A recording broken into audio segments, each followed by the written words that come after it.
छोटी छोटी घटनाओं का समूह ही जीवन है। यहाँ सब धीरे धीरे होता है।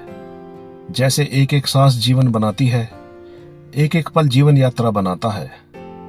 हृदय की एक एक धड़कन जीवन देती है और एक एक कदम दूर हमें हमारे लक्ष्य तक पहुंचा देता है।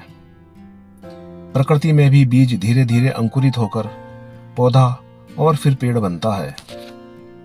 लेकिन यदि हम अपने मन को देखें तो एक मन ही ऐसा है जो धीरे धीरे में विश्वास नहीं रखता।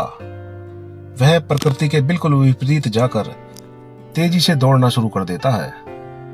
वह चाहता है कि जल्दी जल्दी उसकी सारी इच्छाओं की पूर्ति हो जाए, जल्दी से जल्दी उसे बड़ी से बड़ी खुशी मिल जाए। वहीं दूसरी ओर कुछ बड़ा घटने के इंतजार में मन दुखी भी रहता है, जबकि जीवन में हर बड़ी खुशी के पीछे छोटी छोटी खुशियां, छोटी छोटी मेहनत, छोटे छोटे कर्मों का समूह होता है। मन का विरोध यही है कि वह अचानक कुछ बड़ा चाहता है। मन की यह हलचल उसे अशांति देती है। भागते हुए मन के कारण हमारे निर्णय भी कमजोर होते चले जाते हैं।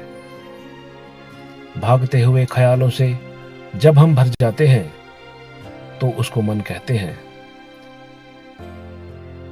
और जब ख्यालों से खाली होकर ठहर जाते हैं तो उसको विवेक कहते हैं। भागता हुआ मन सोचने समझने की शक्ति को खो देता है, जिससे विवेक दब जाता है और साथ ही निर्णय लेने की शक्ति हिल जाती है, कमजोर हो जाती है। ठहरा हुआ मन भारी से भारी समस्याओं का समाधान करता है और विवेक को जगा देता है। लेकिन मन को ऐसा लगता है कि वह भागकर समस्याओं का समाधान जल्दी कर लेगा, उलझनों को भी जल्दी सुलझा लेगा। यही उसकी गलतफहमी है। मन की यही भगदड़ मन में थकान, कमजोरी, तनाव और दुख भरती है। जैसे जब घोड़े दौड़ते हैं तो उनके पीछे केवल धूल उड़ती है और वह धूल आंखों में जाकर आगे का रास्ता दिखाना बंद कर देती है। ऐसे ही मन जब ख्यालों में दौड़ता है तो तनाव, विरोध, दुख, नकारात्मकता की एक धूल पैदा करता है। जीवन में जो भी शुभ, सकारात्मक और अनुसंधान घटता है वह मन की गहराइयों और मन के ठहरेपन के आधार पर घटता है।